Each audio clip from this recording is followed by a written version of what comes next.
This shouldn't need a press conference. We shouldn't need to be gathered here today.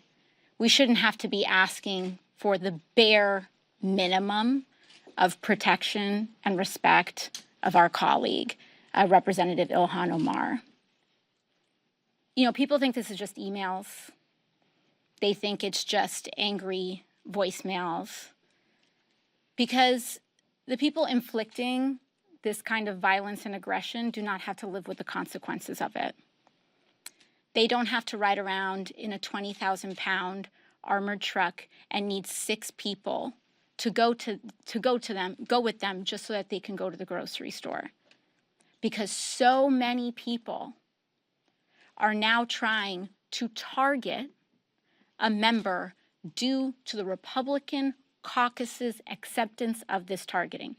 And at this point, it is not even a small number of this caucus. Because Representative Gosar just last month aired, all of this about trying aired something incredibly violent. We all know what happened. And almost the entire caucus voted to protect him except for 2 Republican members.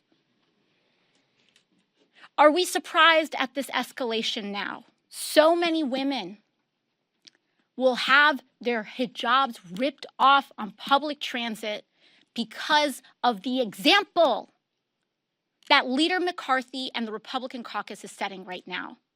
We have a responsibility to show this country that bigotry is unacceptable and to treat the hallowed halls of this Capitol with the bare respect that any corporate HR office would do anywhere else in this country. What's up, everybody? Major Retired Richard Ojeda here, and never in the history of the United States have we had such cowardly leaderships in one of the major parties of power like we see today. The Republicans have formed a fringe radical chapter that I refer to as the KKK caucus, and those members include Lauren Breitbart Boebert, Marge the Trainwreck Green, Matt the Pedophile Gates, and Paul the Nazi Gosser. They answer to the Grandmaster himself down in KKK headquarters of Mar-a-Lago, and these radical lunatics control the House because Kevin the Coward McCarthy is too scared to stand up to them. And look, folks, we have always had racists, lunatics, and idiots in Congress, which is not something new. But what's different here is this time around, there's no one to control them, so the inmates are basically taking over the asylum, and only thanks to one person, and that's Kevin McCarthy. McCarthy is willing to say and do anything to avoid upsetting Trump and his base in the hopes of becoming the next Speaker of the House. He's even come out and said that he would be open to giving leadership positions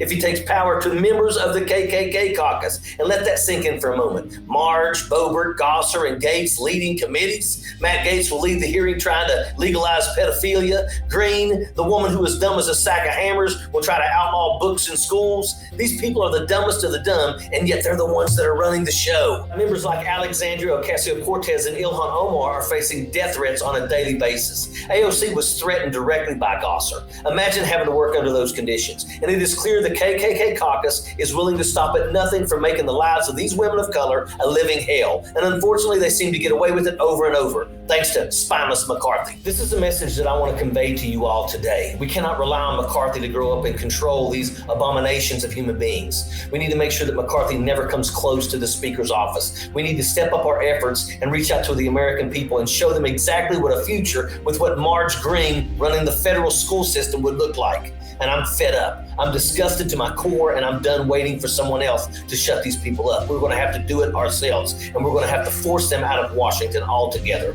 So let them become the next full-time Fox propaganda host. That's okay, but they cannot remain in Congress. Sappers clear the way, airborne all the way.